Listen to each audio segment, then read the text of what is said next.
All right, now let's take a look at what we have on the front page of our local dailies. Let me start with the Star newspaper. On the front page, Raila, Chebukati PA altered vote figures. Chebukati PA altered vote figures. Odinga says that hackings yielded an unverifiable, inaccurate, and therefore invalid result. That is the story here on the front page. You can take a look at that story on the Star newspaper. Still, we have got lawyers who represented the petitioner. We have got James Orengo, Feroz Noroji, we have Julie Soweto, Kibe Mungai, and Willis Otieno. It was a tense moment yesterday as the lawyers submitted on behalf of the petitioner.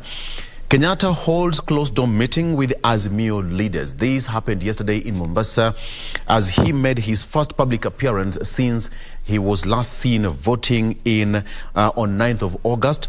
Yesterday was the first time he was seen in public in Mombasa in the company of Joho Abdul Samad and the likes of Babu Wino are there, Sabina Chege and other leaders. More so those people who are allied to the Azimio La Umoja wing. So what was discussed is not known. IG Mutyambai moved to private ward.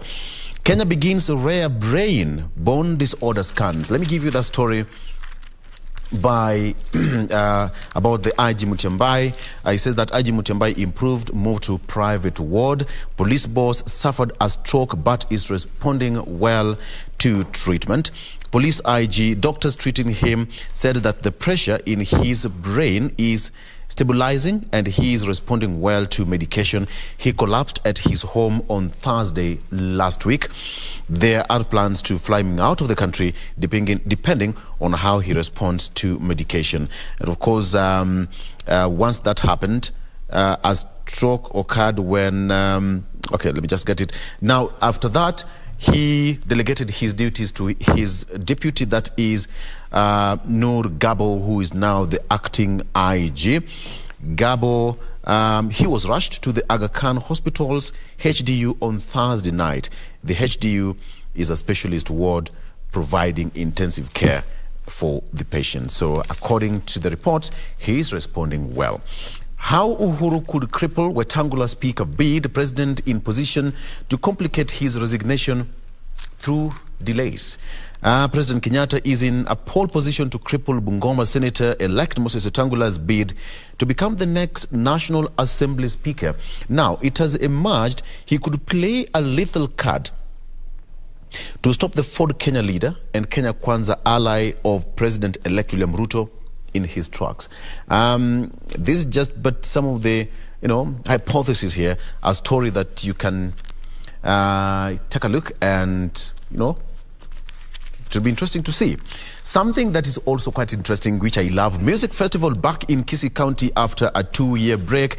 Kenya Music Festival is set to resume in secondary schools within Kisii County on Tuesday after a 2-year break due to COVID-19 pandemics. Co-curricular activities back in schools. The festival is normally takes 3 months, has a tight schedule for about 4 weeks compared to the previous years due to the compressed school calendar. And that is exactly what is happening. So I think that is also going to be replicated across the country. Raila Chebukati PA accused server and changed results, part of this, the accusations and points which were laid out by the petitioner's lawyers. Let me give you a quick summary of what happened. 1, Raila's grounds: no quorum as 4 IEBC commissioners rejected result. Number 2, votes from 27 constituencies not factored in tally. Number 3, inconsistencies in voter turnout numbers. 4, DP Ruto did not meet 50+1% threshold. 5, hackers infiltrated IEBC systems and changed results. Number 6, Forms 34A manipulated before relay to public portal. Number 7, IEBC cannot account for 250,000 votes. Last but not least, ulterior motive in suspended Kakamega and Mombasa elections. And finally, IEBC failure to address Kim's kids hitches. Those are some of the grounds that Raila laid out. The stories continue here on the subsequent pages. You can also take a look at that story. And lastly, before I hand it over to Ben on the Daily Nation, Raila lawyers, how Ruto was rigged in, citing allegations of organized crime in the management of and administration of elections, including deliberate efforts to infiltrate voter numbers, infiltrate the election agency servers, and alter the format in which election forms were transmitted. Petitioners in the case against the declaration of William Ruto as the president-elect want for Chebukati charged. Take a look at that story. And today is Ruto's lawyers to defend his win. Raila lawyers present their case against Ruto's poll. That was yesterday, the first day of the hearing at the Supreme Court. A full page, actually 2 pages there, of what happened. Numbers tally, but ballot scrutiny reveals missing and blank forms. By the time of, sometimes late in the evening, only 9 out of 45 ballot boxes from the 15 polling stations had been opened and recounted. We're likely to see, and from our reporters there, that is Sarafina and Ben Chumba at the Supreme Court, to give us an update of so far the outcome and whether that is completed. Chebukati, a man under siege in poll battle, IEBC boss accused of creating a fictional office to shield himself from legal scrutiny. How is that? Take a look at that. And finally, 500,000 ghosts voted, Omtata alleges. 500,000 ghosts voted, Omtata alleges. He was there yesterday at the Supreme Court giving an account, on the slide on how the numbers did not add up, and that is how it happened. You can take a look at that story. And finally, here it is, missing Uhuru takes Mombasa by surprise. Nobody saw him going to Mombasa, and boom, he was seen for the first time in public. And that is as far as the Daily Nation and the Star newspaper is concerned. Over to you, Ben. And when we started out, I started out with the Bible verse, Proverbs 18, verse 17. We say the first to present his case seems right till another comes forward and questions him. Why I say that is because today we are expecting President-elect and the IEBC to defend themselves after Azimio had the day in court. And I will try as much as possible, Vicky, not to repeat what you've said, but looking at the standard, tough questions as Raila lays out case from discrepancies, infiltration of IEBC systems to disunity among commissioners. The legal team is trying to convince judges to overturn William Ruto's win. But the judges yesterday did ask some very, very critical questions, and you have mentioned some of those questions. Of course, the calculations of 50+1 forming basis of this divided commission, IEBC contradicting figures. They say there was system reduction of votes cast for Raila, which were added to Ruto in several constituencies. Requirement to declare a winner does not give chairman power to tally, verify, and decide the winner. This is something also raised. Forms used in election do not match what IEBC said it would procure. And postponement of governor election in Kakamega and Mombasa gave Ruto an advantage. And the Kim's kit failure also talk about failed in several Raila strongholds and delayed voters, discrepancies in the results, among others. There's some of the issues that have been raised, but as Vicky, you've put it, the judges did ask some very critical questions, talking about how did the voter suppression, they want them to prove. They want also every citizen has a right to participate in an election, but how then do you reconcile argument on Article 89 because constituencies don't vote, citizens vote? That's some of the question or pertinent issues that have been raised by the judges as they seek to try and make the opaque, as the 4 commissioners said, they are trying to ensure that now we have a transparent result on the same.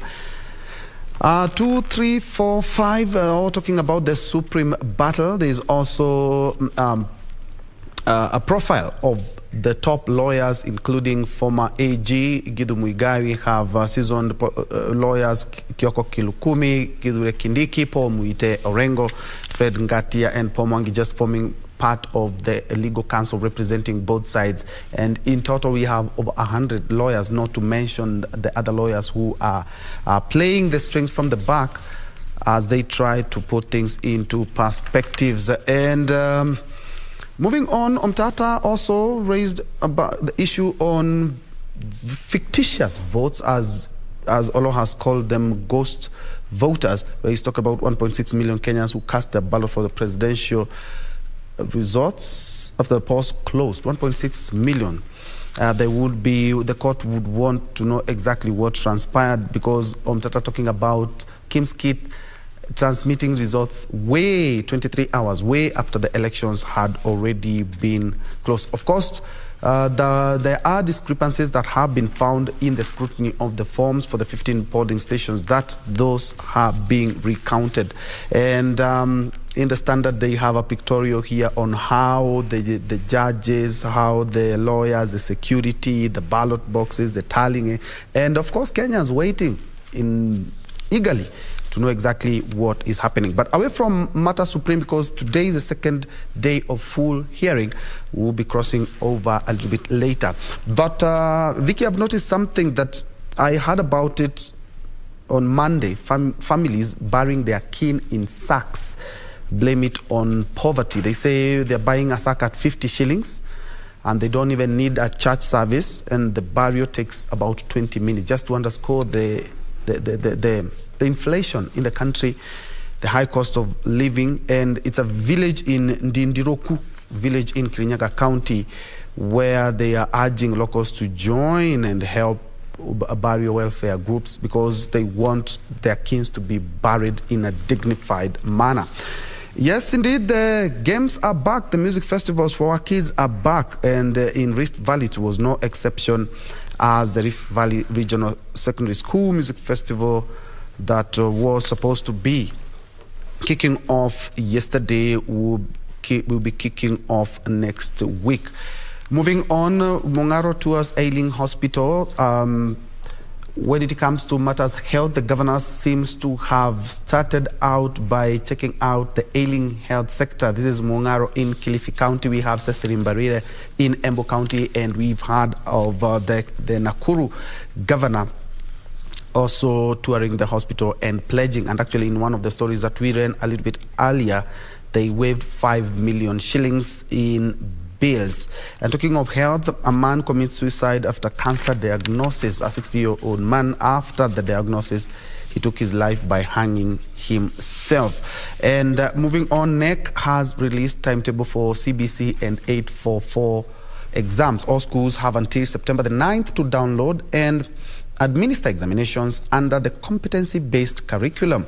The grade 6 summative assessment will see learners assessed in English, Kiswahili, mathematics, home science, agriculture, science and technology, creative arts, moral and life skills, and physical and health education. You can find that on page 11 of the standards. And back to matters polls, there's a report revealing counties where women were assaulted. We had cases of them being intimidated, their billboard being defaced.